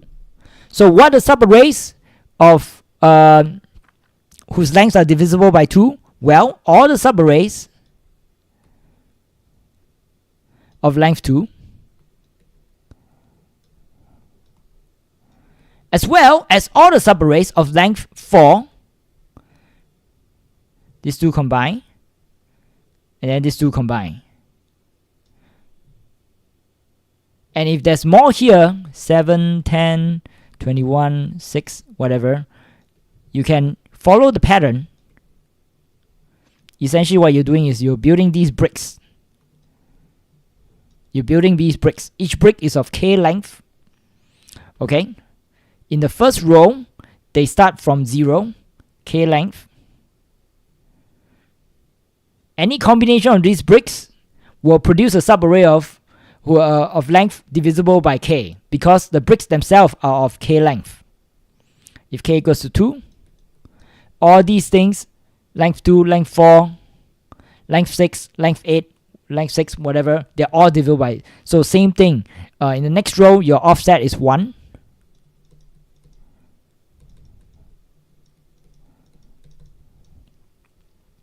All these, if you chunk them up into like blocks of 2, they'll all be divisible by blocks of k. They'll all be divisible by k. So the general strategy I have here is to first chunk them up into blocks of k, like this, and then have offset 1, offset 2, all the way to offset k minus 1. And for each row here, I'm going to run and I'm going to sum them up. So this is minus 5, 1. This will go in minus 4. 2 minus 3 is minus 1. Minus 4, 7, 3. 10, 21, 31. And then this 6 is useless. So I'm going to take all of these bricks. Okay. And then what I'm going to do is I'm going to find the largest sub-array from these bricks. So once I turn them into like blocks of length k, I don't have to worry about the constraint of k anymore. I just run my standard algorithm for finding the largest contiguous subarray sum. So that's what this function is doing, which I'll go through in a second. And then once I've done that, I'm going to go to my next row, and my next row is offset by 1. So 1 plus 2 is 3, minus 3 minus 4 is minus 7, 7 and 10 is 17, 21 and 6 is going to be 27, and so on and so forth. And again, I'm going to repeat the same thing. I'm going to find the largest subarray sum for this row. I'm going to keep doing this for offset 2 all the way to offset k minus 1. When I reach k minus 1, the new k will start at this guy. So I don't have to worry about new k. Yeah, that's the basic idea. I'm going to iterate from offset 0 all the way to offset k minus 1. For each offset, I'm going to chunk nums into blocks of size k. And then I'm going to run the standard maximum subarray sum on these blocks of size k. That's the general idea. Okay? So, let's talk a little bit about how do you find the maximum subarray sum. Given a bunch of numbers, minus 1, 3, 31, minus 6, minus 100, 12, whatever. How do you find the maximum subarray sum? Well, you essentially do the prefix sum idea, which is you find you have a left and a right, and the idea is your left your sum is the left minus you have a left and the right. You essentially calculate the prefix sum. So the prefix sum is 4, minus 1 is minus 5, minus 5 plus 3 is 2, 231 is 33, minus 6 is 27, this is minus 73, plus this is minus 61. Yeah, you essentially do a prefix sum, and what you want to do is based on this prefix sum, you want to find the largest number that is left of the smallest possible number. So what that means is you have to find two numbers such that the first number is on the left and second number is on the right, and the second one is as large as possible, the first one is as small as possible. So the easiest way to do this is actually an ON algorithm. Let me just clear out some space so I can talk about it. You have a current, which is your current prefix sum. You have your low, which is the lowest prefix sum you've seen so far. And your best starts at minus infinity. So your current plus minus n, you just calculate the current prefix sum. Your low is the lowest prefix sum you've seen so far. So you always do low equals the min minus current, minimum of lowest and current.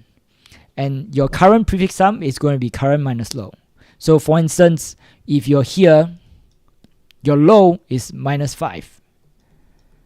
Your current is 33. So what that tells you is that this 2 plus what that tells you is that your best sum is basically 33 minus 5.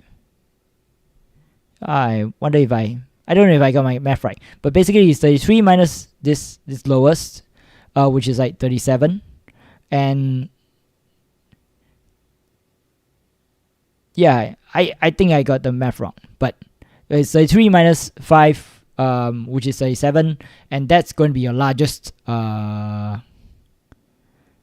going to be your best, what do you call that, subarray sum. And the subarray that it represents will be from current to low, which is 3 plus 31. So I guess this is not correct. Yeah, there's some shenanigans here. Anyway, Yeah, this is actually minus 2. Sorry, this is minus 2. And this is 29. Yeah, my math is wrong. Yeah, which is 29 minus 5, which is 34, which is 31 plus 3. Yeah, so that's the basic idea. You have one pointer going forward, you find the current prefix sum, and the other one you keeps track of the minimum prefix sum you've seen so far.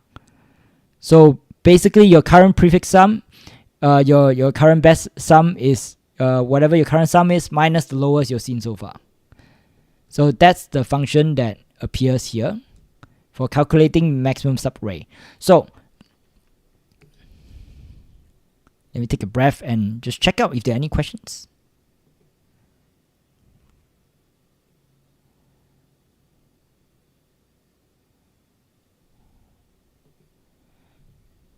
Yeah, I'll answer questions in a bit.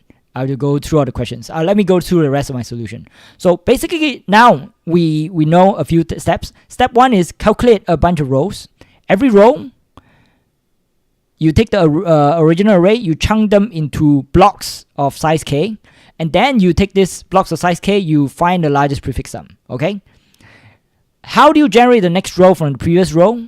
Well, you don't have to actually go through the whole array again. So let's say you have row 1, right? So let me give you something more dramatic. Let's say your numbers are 5, 1, 6, 7, minus 7, minus 10, plus 20, minus 35, plus 4, 6, whatever, right? Let's say your k is 4. You're going to have this, you're going to have this, and then when offset is 1, you're going to have this, and you're going to have this. Okay? And then when offset is 2, you're going to have this. When offset is 3, you're going to have this. Offset is 4, you're going to have this.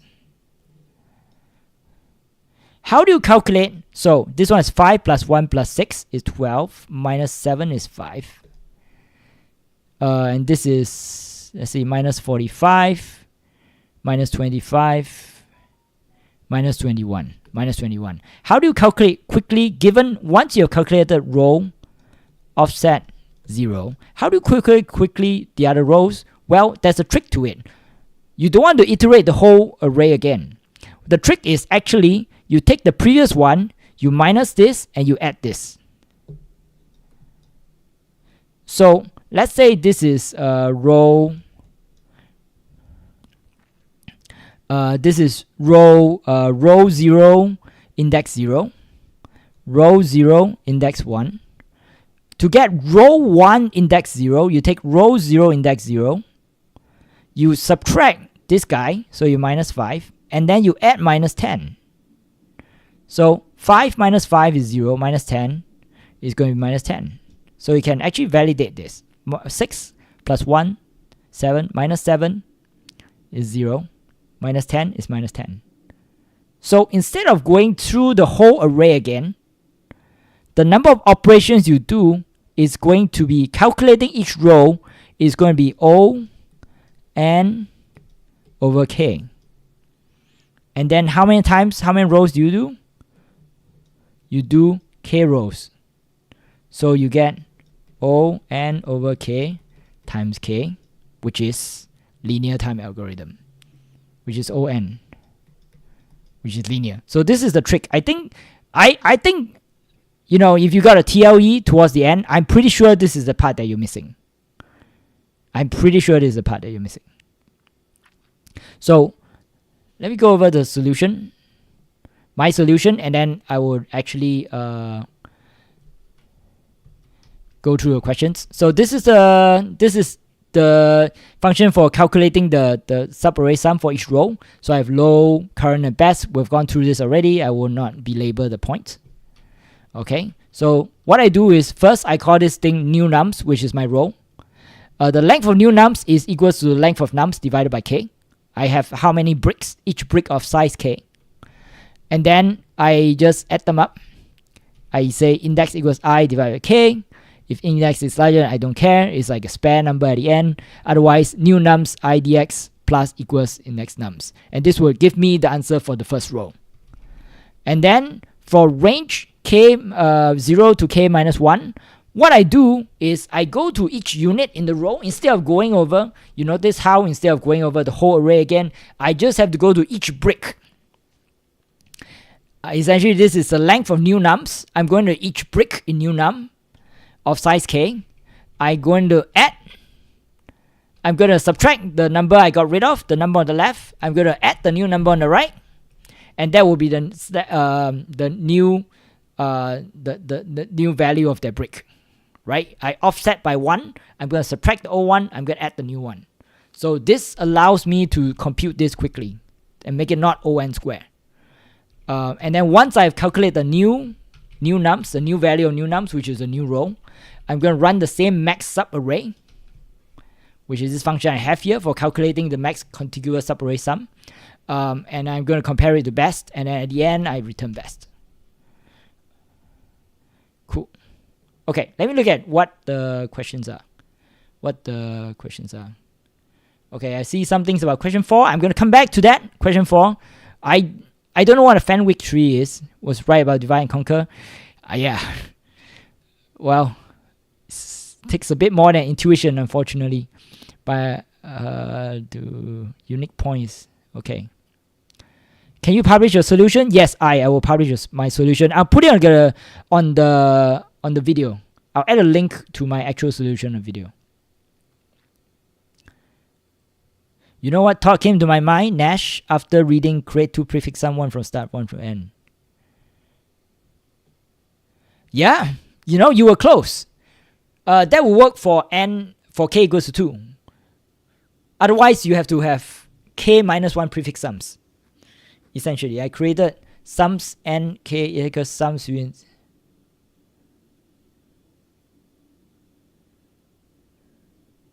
Yeah, if you do that, you'll be n squared.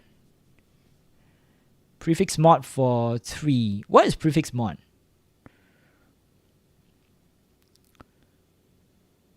Yeah. So if you do it right, it should be O(n), should be linear, I think. I could be wrong. Prefix sum just use the min. Yeah, min prefix for a chunk. Yeah. 35 minus 5 is 28. Yeah. You know what? Math.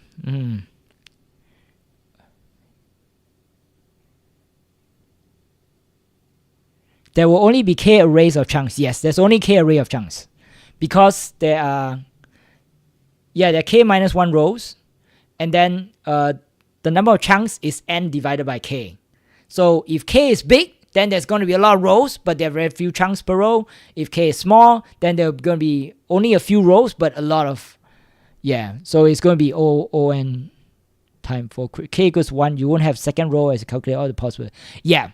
So for question 2, for when k equals to 1, this thing doesn't run at all. This whole thing doesn't run at all because k minus 1 is 0. So range 0 is this for loop doesn't run at all. It just returns what's this best. Yeah. Okay, cool. I hope that was a helpful explanation. Okay, you know what? I'm gonna try question 4. I really don't know what a Fenwick tree is, but it was suggested in the chat by, who was it? Is it Maddox who mentioned a Fenwick tree? Yeah, Maddie, MXDDIE, who mentioned a Fenwick tree. I'm kind of curious what a Fenwick tree is. I will explain the. Let me just go through the question real quick. So question 4 is actually the same as question 2. So it's maximum array rectangle with point constraints 2. You have to find the maximum array, the biggest rectangle that can construct. You're given a list of points. Find the biggest rectangle you can construct based on these points, such that you use 4 of the points at the corners, and it cannot contain any points inside of its border. So it's exactly the same question 2, except this is huge. 2 times 10 to the power 5. Question 2, only 10 points, maximum 10 points. Question 4, it's like 200,000 points. So we cannot use brute force anymore. No more brute force, right? I don't know what a Fenwick tree is. I was trying this for a while. I couldn't find the solution at all. I tried some kind of divide and conquer, but somebody on the channel said Fenwick tree. So let's see what a Fenwick tree is.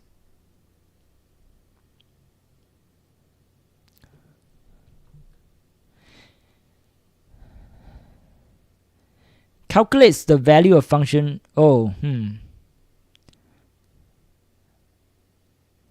That's not helpful. Binary index tree or Fenwick tree. I actually don't know what a Fenwick tree is. Compute the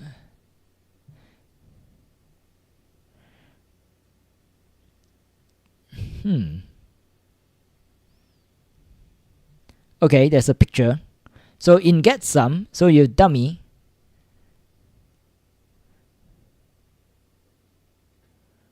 Okay. I'm not sure. How do you use Fenwick tree to help you? How do you use Fenwick tree to help you? So I know what a segment tree is. It's a binary tree that holds range. Oh, okay. For finding parent and child. Okay. So let me see. How will you use a segment tree to help you? So are you going to segment tree by the x-axis and then the value is the y-axis? Is that what we're doing?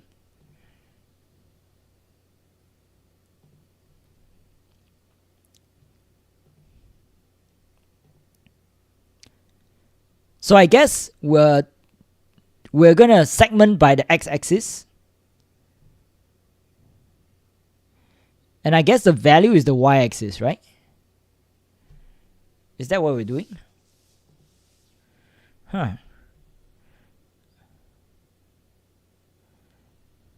But how would that help us?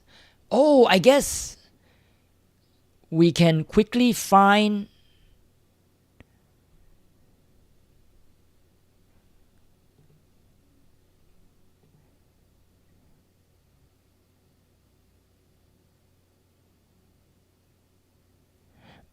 interesting. You allow us to find the good points quickly. Oh, I see. Let me see. Maybe, so this is just me guessing. And you guys should chime in too. Because looks like Maddie and AQHR, you guys seem to be thinking. Maybe you guys have some idea. So let's see. So how do you use Fenwick tree? I guess. Like you want to find the good points, right? So let's say I use this. So this is 0 and this is, sorry. So this is 1 and this is 3.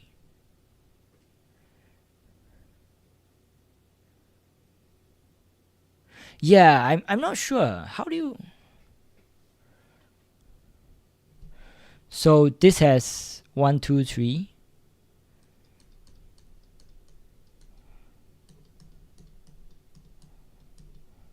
And then this is 1, 2, 3. Also has 1, 2, and 3. And let's say I have another 3 dots here.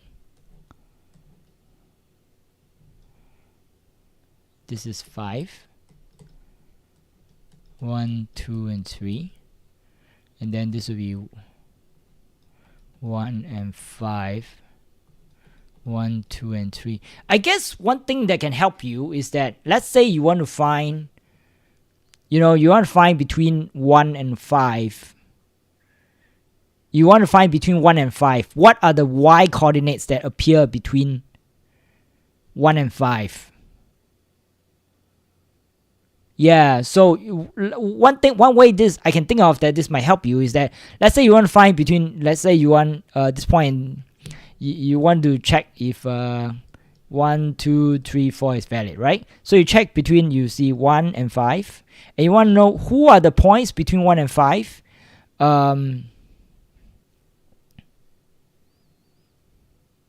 Yeah, and you know that it's 1, 2, and 3. I guess so. So you know that these are bad points? Is that? Yeah.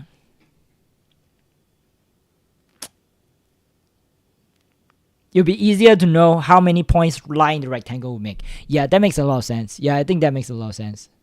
You get a ranges and you get a point in between. I think that makes a lot of sense. The only tricky thing is, yeah, I think actually doing it is tricky. Because then let's say, it's like 1 and 5, right? Oh, I can just check 2 and 4 because, yeah, okay. I get it. You check between 2 and 4, what are the ranges? So it can quickly return to you what the like y-axis dots that lie between 2 and 4, and that allows you to check if this set of 4 is doable or not. Interesting. Yeah, so it's kind of like divide and conquer. Okay, cool. Yeah, I think this was really interesting. This was a really interesting contest. I hope you guys did well. I'm a little bit happy about my contest results than I did the last couple of times. I'm gonna try and do some contests off stream because off stream, I get slightly better results, but we'll see how it goes. Either way, we've come to the end of today's stream. Thanks a lot once again for tuning in and hanging out. I really appreciate all of you. Remember, doesn't matter how many questions you got right or wrong. Doesn't matter what your contest rating is. If you get better at programming and you're one step closer to your goals, then you are winning. You are a winner. Go to your recent coded question. Go to my submission. Which submission? Well, I didn't have submission for this. Okay. Yeah. Either way, just remember that if you try and you come back week after week, you do it either with me on stream or with by yourself. It doesn't matter to me. 1,000. This is not great. You're already a winner. So good job to everybody. All right, this is the end of my stream. Thank you very much. Go to recent AC. Wait, what is recent AC? Recent AC. Is it? Oh, submissions, this one? Oh, this is not. Yeah. Click profile, open one. Recent accepted.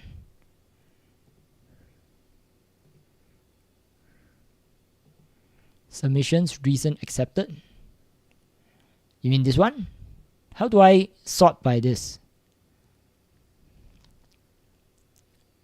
You mean like this?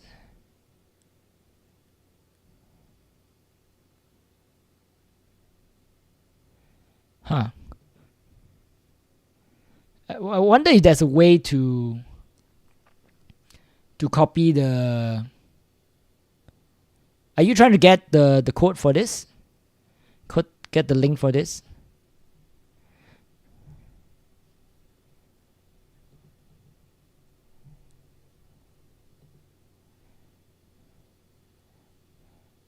Copy link. There we go. Are you trying to get this? Click profile. Are you trying to look at my rating graph? My rating graph is really bad. Okay, alright. You know what? I'm just gonna show what my rating graph is. It is not good. It's like been falling. So hopefully this time it's gonna go up. I've been 1900 for a long time. So normally 1900 or 2000. Hopefully this time it'll go back up to recent AC. What is recent AC? Oh, recent AC here. Oh, this one?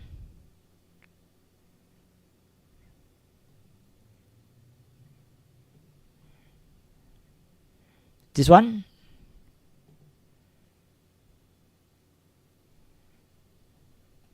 Oh, you mean this one right here?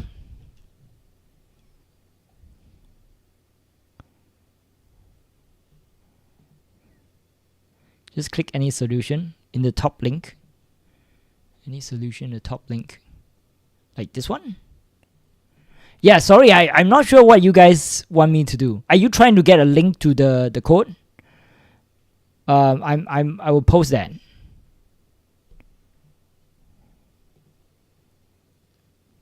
Just change the submission number. Oh, I see. You can just take this link out. You know what? I'm gonna post a link to all my submissions. Yeah, sorry, I'm a little bit confused. I'm not super sure what you guys are trying to get me to do. I will try. I will post a link to all the submissions. Oh, okay. Yeah. You want to see other people? You can just click from here.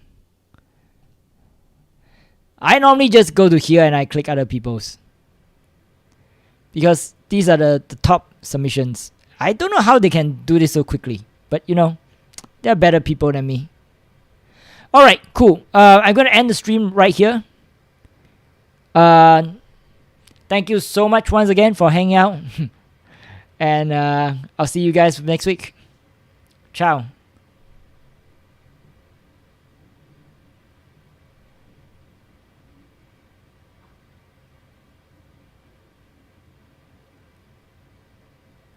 Can share our code instead of using code share.